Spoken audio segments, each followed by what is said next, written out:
Okay. So, kamusta po mga ka-Streetwise? Ako po si Takero Miyamoto at welcome po sa aking munting channel. So, mga kababayan, ito no. So, napikon ngayon itong si Malutikia dito kay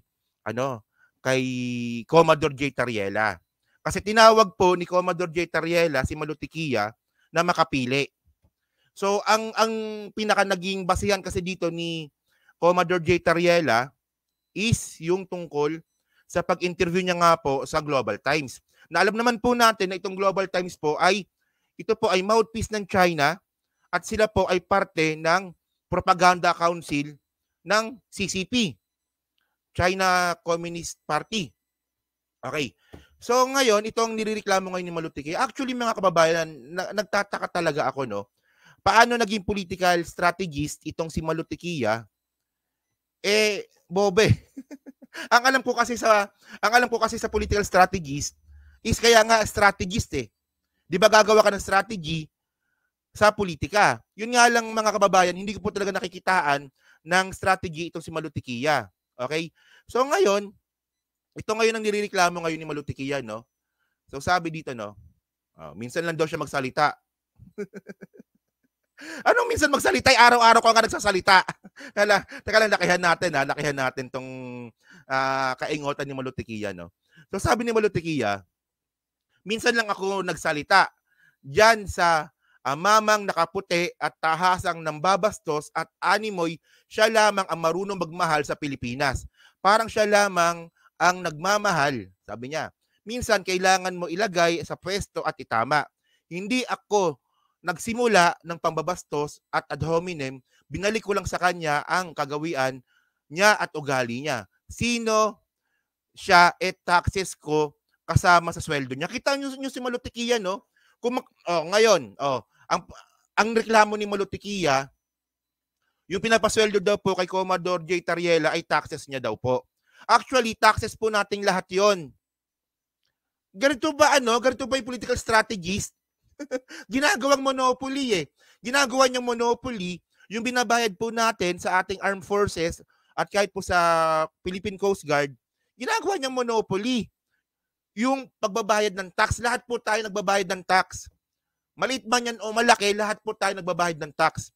Kumain po tayo sa Jollibee, meron tax. Bumili po tayo ng candy, meron pong tax. Ang tanong, gaano ba kalaki binabayad ng tax ni Malutikia? Baka mas malaki pa ako. So ngayon, pati rin, correcto. Pati si Commodore J. Tariela, nagtatax din yan. Ganito ba political strategies? Mukhang walang alam eh. Tapos pikon pa. Pikon to eh. Papakita ko sa inyo mamaya, no? Pati po mga basher niya, tinakot niya na magdidemanda daw po siya. At yung pinaka reason niya kung bakit siya dinimanda kasi nga nilagyan po siya ng ilong ng baboy sa muka. Ay nako, Malutiki. Hindi ko alam sa'yo. So sabi dito, no? Alisin mo uniforme mo at lagyan mo ng bandilang puti. Yun ang tama sa'yo. Okay? Huwag kang magpanggap, wala ka at kayong sumasagot sa post ko sa Bao Forum. Huhusga kayo, di ganyan ang Pilipino. Ayun, okay, no? Kung makapaghusga nga daw po sila Commodore J. Tariela, parang hindi daw sila Pilipino. Ikaw! Tikia, ikaw! Kung makapaghusga ka sa China, parang hindi ka Pilipino.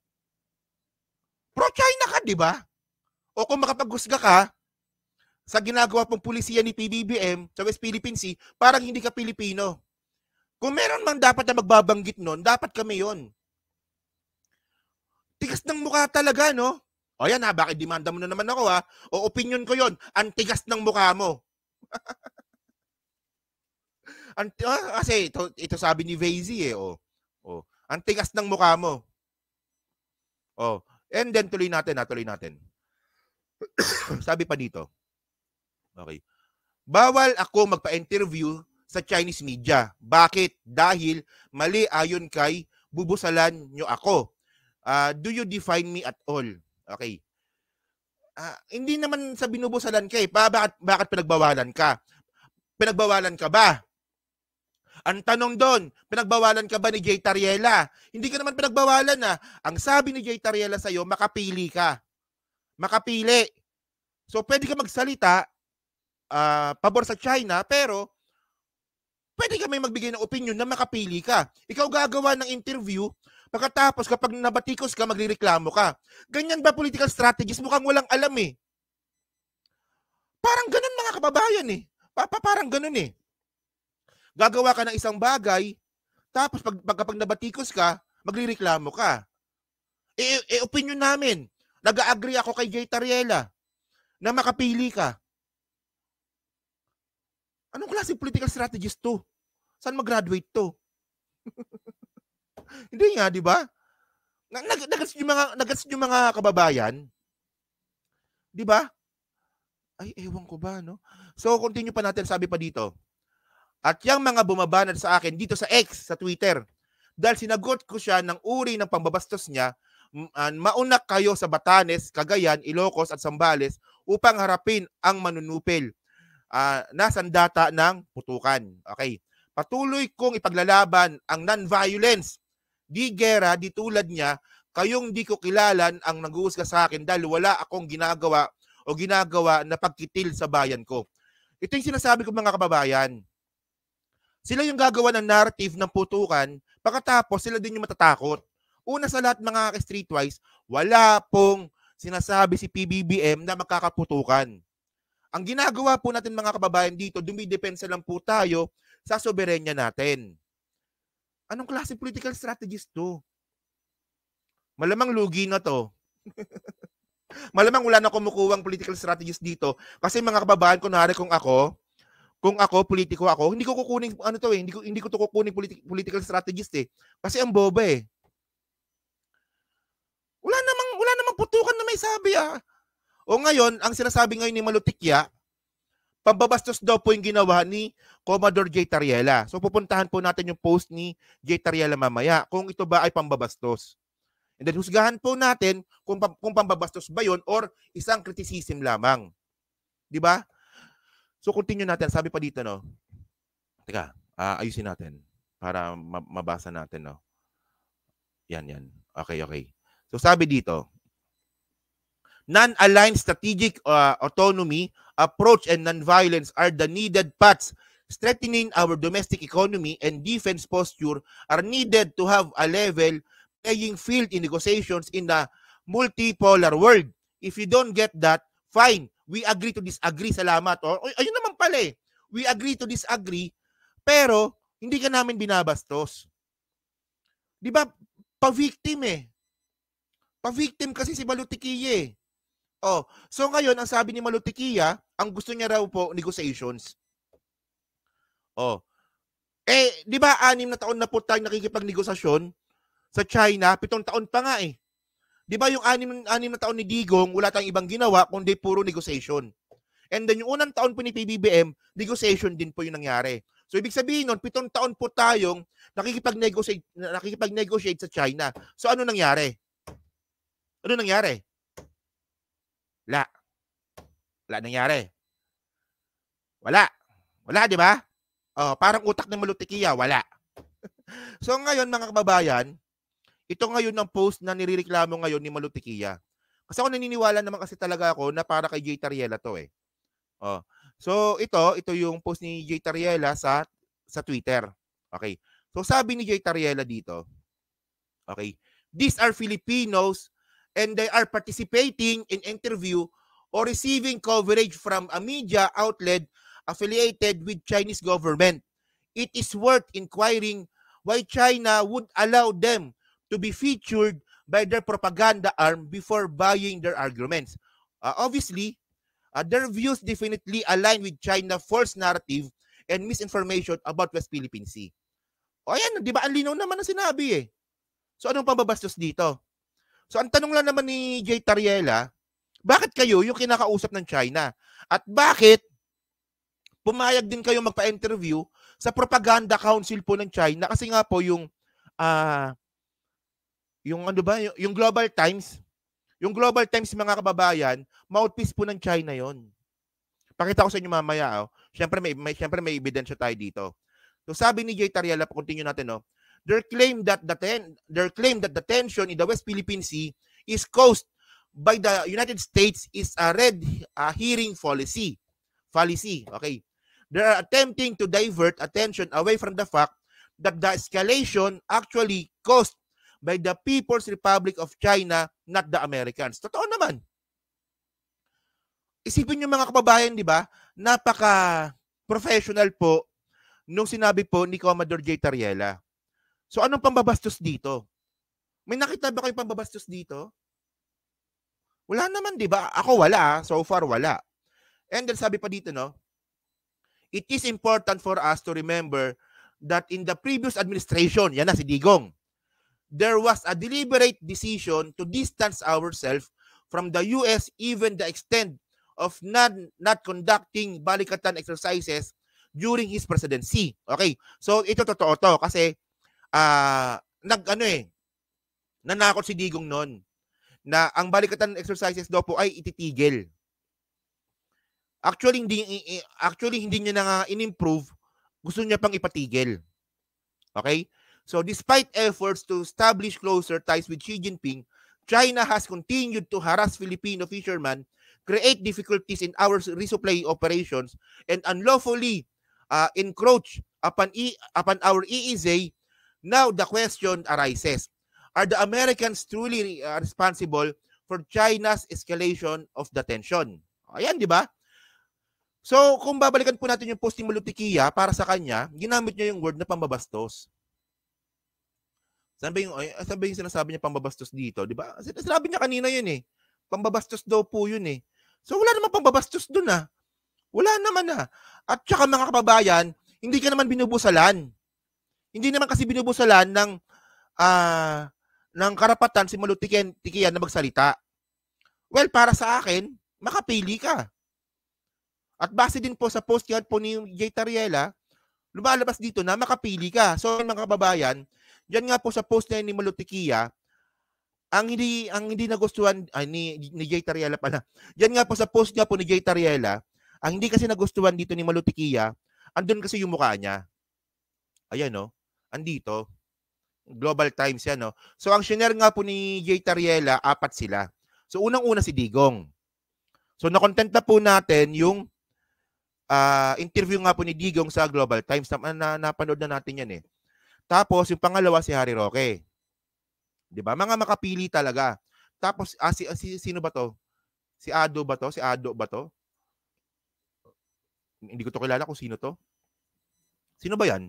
Wala yan. Walang pangalan eh. And then, yung huli si Malutikia. Ayan no. Talagang pinost talaga ni Jay Tariela si Malutikia. So, ngayon, si Malutikia ngayon pa victim. Hindi ko lang talaga alam niyo. Hindi, meron talaga. Wala namang sinabing rekta. Hindi. Pinost niya yung mga mukha nila. Pinost ni Jay Tariela yung mukha nga po ni Malutikia. Itong isang lalaki na to na hindi ko kilala kasi hindi naman ako interesado sa kanya. Si Harry Roque at si Digong. So talagang rekta talaga ito kay Malutikia or sa kanilang 4. So ngayon mga kababayan, ang sabi kasi ng Global Times no, ito yung sabi ni Malutikia no, I believe that non-regional countries should act as neutral players in the negotiations instead of active and involved players. On the South China Sea, kita nyo mga kababayan, di ba? Ang tawag pa rin talaga ni Malutikia sa West Philippine Sea, South China Sea pa rin. South China Sea pa rin. Ano ba, binayaran ka ba? Tatanong ako binayaran ka ba? Bakit hanggang ngayon South China Sea pa rin yung tawag mo sa West Philippine Sea? Oh, so sabi pa dito, open dialogue should be pursued and backroom negotiations maintained on the non-negotiable issues. Pogi talaga ni Malutikia, no? Pogi, oh. Gandor. Ang gandor.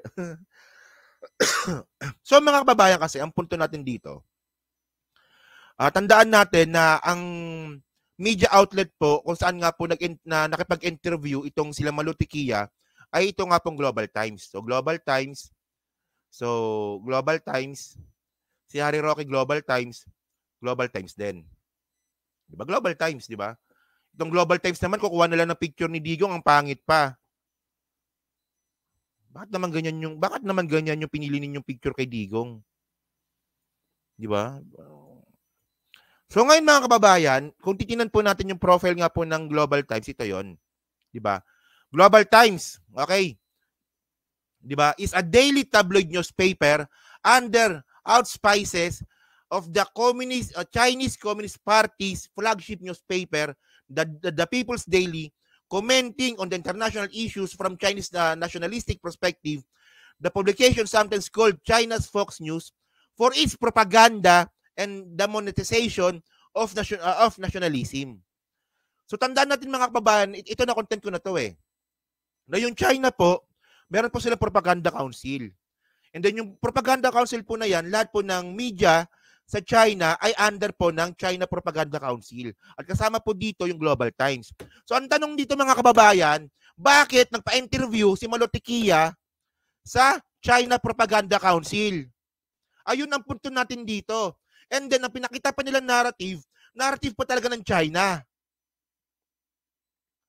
Ano yan? Tapos ngayon, ang sasabihin ni Malotikia na siya daw po ay binubusalan, siya daw po ay binabastos,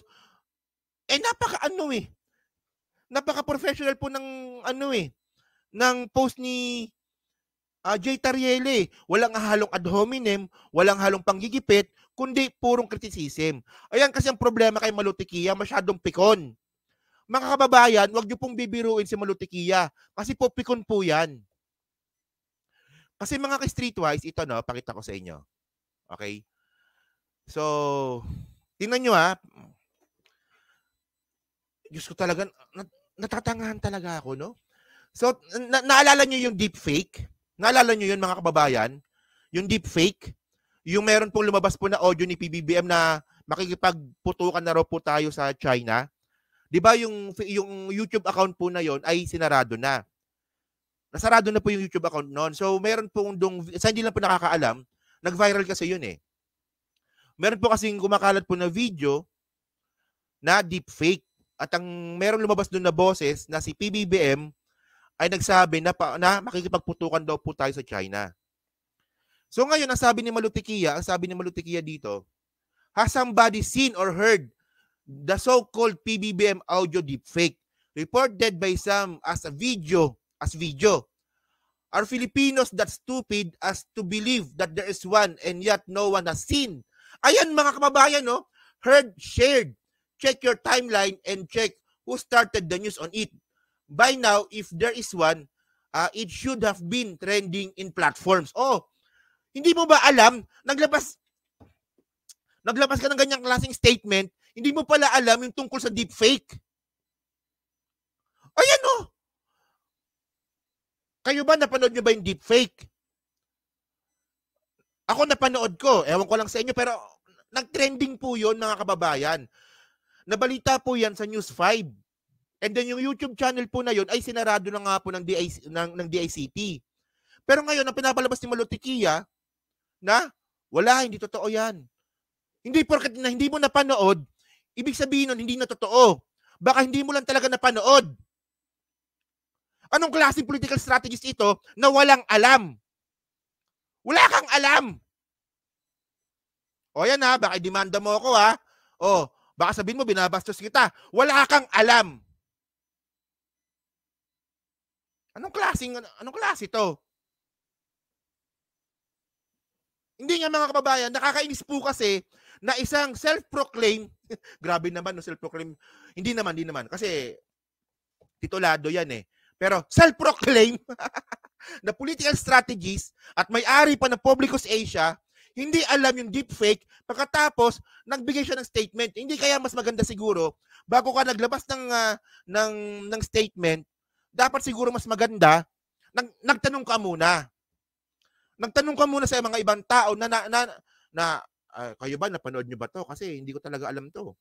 Ang problema, hindi ka na nga nagtanong, nag-post ka pa.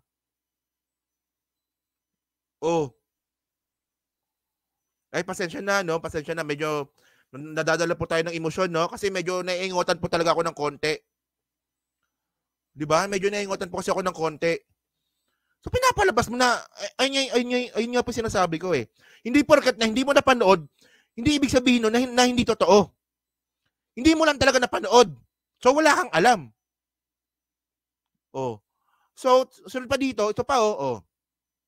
Sabi niya pa dito, the 6 principles of non-violence are. So blah blah blah. So ngayon ano na siya ngayon? Philosopher na siya ngayon. So alam niyo ba kung ano yung pinaka-BS dito? Ang sabi niya sa number 4, accept suffering without retaliation for the sake of the cause to achieve the goal. Yan. So parang pinapalabas dito ni Malutikia na tanggapin natin yung suffering.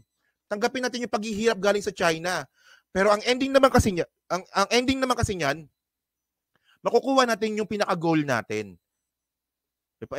Parang baliktad ata. Parang baliktad. So, kung gagawin po natin itong gusto ni Malutikia, na tanggapin na lang natin yung ginagawa na pangaharas ng China, ang mangyayari po niyan is pagtanggap yan sa 10-dash line. So mawawalan po tayo ng soberenya. Isipin nyo, di ba? Anong klase yan, Malu? Anong klase to, Malu? Ano yan? Si Malupet. So, and then mga kababayan, ito kasi na-post ko na to. Tandaan nyo mga ka-streetwise, si Malutikia po, pikon po yan. Nagdidemanda po yan ng basher. Nagdidemanda po siya ng basher, mga kababayan. So itong post na to, nung 2023 ito eh. So ito, meron siya binabanggit na na James Bardos at saka isang Ryo Tatsu. Okay? Natawag ko ang atensyon, ang PBBM Nation Builders Movement o James Bardos at Ryo Tatsu. James, nanonood ka ba? Nanonood ka ba, James? Comment ka nga, James, kung nanonood ka. Bala mo nanonood ka. So, nangaaway po siya ng basher. Di ba? So, yan, sa bla bla bla, ang dami niyang reklamo. So, sa bandang baba, mga kababayan, ang reklamo niya, ito. Di ba? PCO Secretary Chelo Girafil, rein in your vloggers. Hindi po sila hawak ng PCO. Si Ryo Tatsu at si James Bardos, hindi po sila hawak ng PCO. O kita mo, mambibintang ka na, di ba? Wala ka nang alam, mambibintang ka pa. Political strategist, tapos walang alam, tapos bibintang pa. Hindi po sila hawak ng PCO. Hanggang ngayon, hindi sila hawak ng PCO. Kilala ko yan, si Ryo Tatsu, si James Bardos, hindi ko kilala yan. Sabi dito, rein in your vloggers because I know that you are doing the source of their fees. Yan na, bayaran na naman, bayaran. You may want to ask your principals on what contributions I have made in 2022, early months of this administration, and I never asked for any position. So sabi nga po dito, sabi ni Malutikia, kayo ang toxic, and Mr. Ryo Tatsu, you have crossed the line. You either remove the debasement or I will sue you. Ayan na. Oh, nananakot po siya ng demanda. Si Ryo Tatsu, makulit yan, no? Active pa hanggang ngayon yan, si Ryo Tatsu. Loko-loko talaga yan eh. So ngayon, ang pinakareklamo ni Malutikia dito, kasi nga, binabash. Ang punto dito, mga kababayan, maglalabas ka ng isang statement, tapos pag nabash ka, magdidemanda ka. Anong klase yon? So, ang ibig sabihin pala nun, ang logic ni Malutikia, siya lang pwede maghayag ng kanyang saloobin. Pero yung saloobin, laban sa kanyang opinion, hindi pwede. So, anong klase yon? So, ngayon, ang reklamo ni Malutikia, ito yung mga post nga po ng reklamo nila, si James Bardos nandito, no? Tapos ayan yan, bla bla bla. Tapos ang reklamo ni Malutikia, bakit daw po siya nilagyan ng... Kasi di, galing sa post niya yan eh. Galing sa post niya yan eh. So, bakit daw po siya nilagyan ng... Yan. Anong tawag diyan? Ng ilong ng baboy sa mukha. Diyos ko! Ano ba? Diyos ko! So, ang ending, pikon. Pikon. And then actually kasi, natawa rin kasi ako dito kay Rio Tatsu eh. Kasi yung mga iba naman kasi mga nakalagay na mukha, ayan no, si Pebbles nandyan no, si Mami Pebbles nandyan. Hindi, meron ako malaking picture niyan, ito pala. So si Rio Tatsu nagsalita niyan no, si Rio Tatsu talaga yan. So si Mami Pebbles nandyan, si Mark Lopez, si Maharlika, si Sas, si Banat Bay, okay naman yung mga mukha nila. Pero bakit nag-iisa lang si Malutikia at nasa gitna pa na merong ilong ng baboy sa mukha? So mapipikon talaga yan. Mapipikon talaga yan. Alam nyo ng pikon, pinipikon nyo pa, di ba? So, well, karapatan ni Malutikia na magdemanda dahil sa paglagay nga po ng ilong ng baboy sa mukha. Pero, ang lumalabas dito, pikon ka.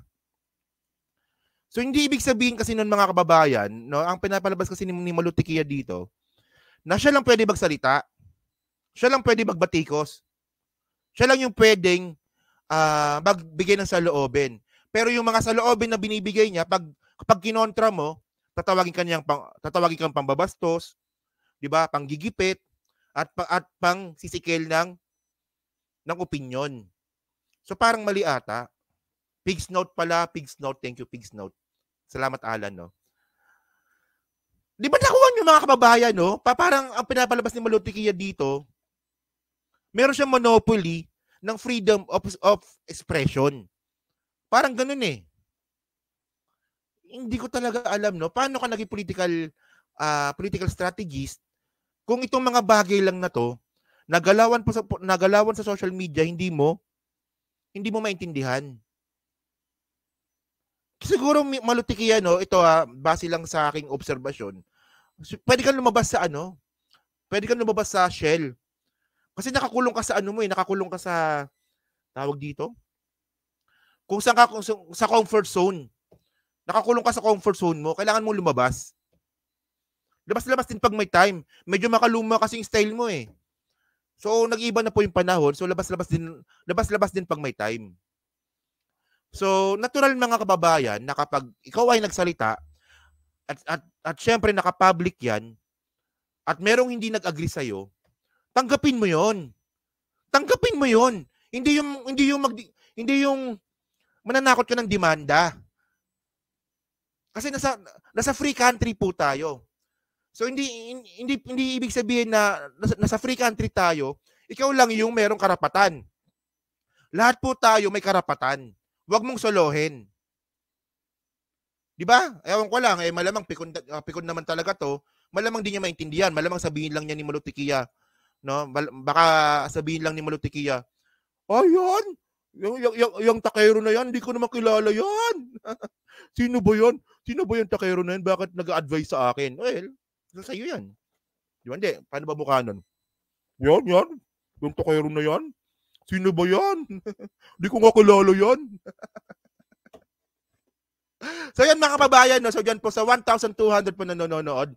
So ano masasabi nyo nga po dito sa pagiging pikon ni Malutikia? At kayo ba nag-agree ba kayo na ang gusto ni Malutikia ay magkaroon siya ng monopoly sa freedom of expression, na kapag naman na siya is malaya na magsalita, pero pag siya binatiko sa mga sinasabi niya, napipikon siya? Kayo ba agree ba kayo doon? So yan, no, so pa-comment lang po sa baba at binabasa ko pong lahat, no, especially po dyan sa Team Replay. So thank you po mga kababayan, so salamat po, no.